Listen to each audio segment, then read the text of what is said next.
विषयाचं नाव आहे कुठं थांबायचं.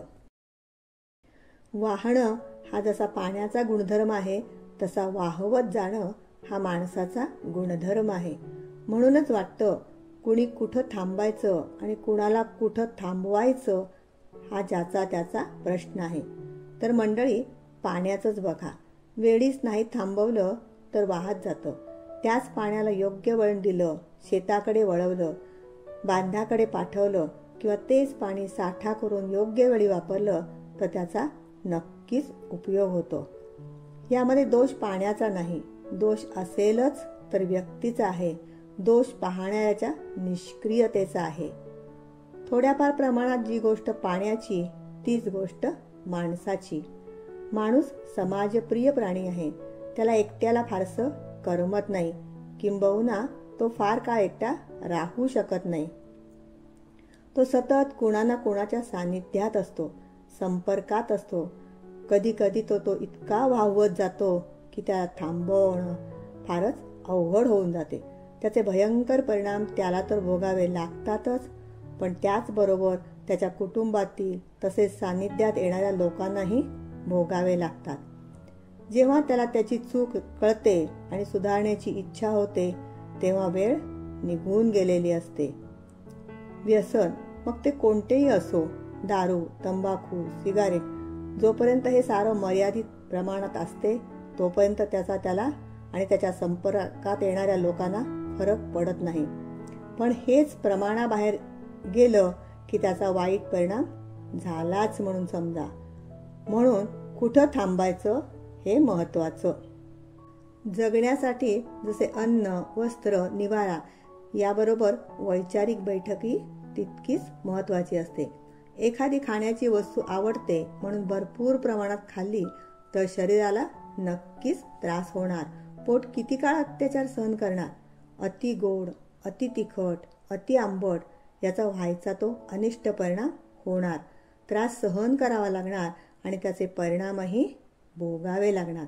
म्हणजेच काय, किती प्रमाणात काय खायचं आणि कुठं थांबायचं हे पुन्हा आलंच. खाण्यासारखीच अजून एक महत्त्वाची बाब म्हणजे बोलणं. दोन व्यक्तींना जवळ आणणारी, संवाद साधताना मनातले भाव व्यक्त करणारी शब्दांची किमया म्हणजे बोलणं. हे बोलणं जेवढं मृदू, आपुलकीने भरलेलं, प्रेम, जिव्हाळा व्यक्त करणारं, हक्कानं दोन शब्द बोलणाऱ्याला समज देणारं, तेवढंच ते दोघांनाही भावणारं आणि जवळीक निर्माण करणारं. इथेही प्रमाण तितकेच महत्त्वाचे.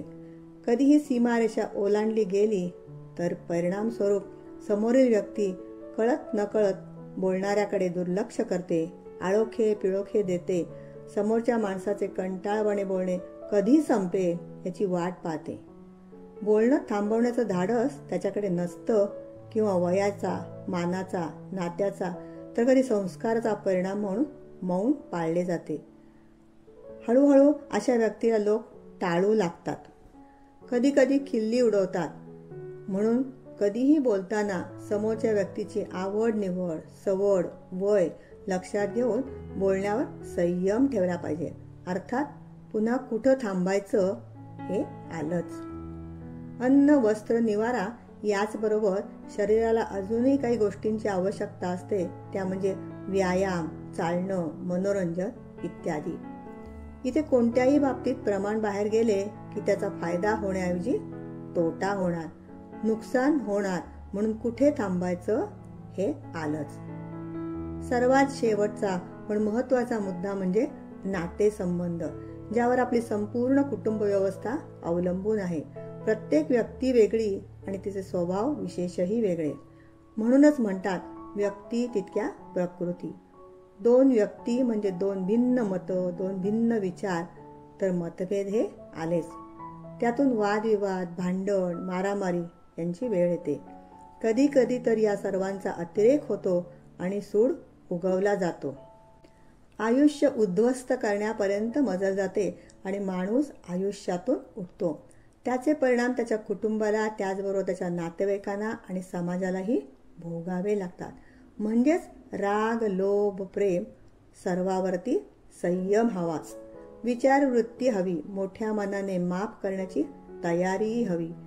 काही वेळा तर स्वतःची चूक नसतानाही कमीपणा घेऊन 2 पावले मागे घेण्यामुळे कितीतरी अनर्थ टळू शकतात. यासाठी मनन, चिंतन, वाचन करायला हवे. स्वतःला आवडणाऱ्या छंदासाठी थोडा तरी वेळ दिला पाहिजे. त्यामुळे कामाच्या व्यापामुळे येणाऱ्या मानसिक ताणावर थोडीफार फुंकर घातली जाऊ शकेल. मनही शांत होईल व चिडचिडही कमी होण्यास मदत होईल. म्हणूनच सरतेशेवटी म्हणावे वाटते, कुठं थांबायचं याला खूप महत्त्व आहे. ते प्रत्येकाने लक्षात ठेवायलाच हवे. त्यामुळे स्वतः माणूस सुखी होईल आणि इतरांनाही सुखी करण्यात त्याचा नक्कीच हातभार लागेल. धन्यवाद.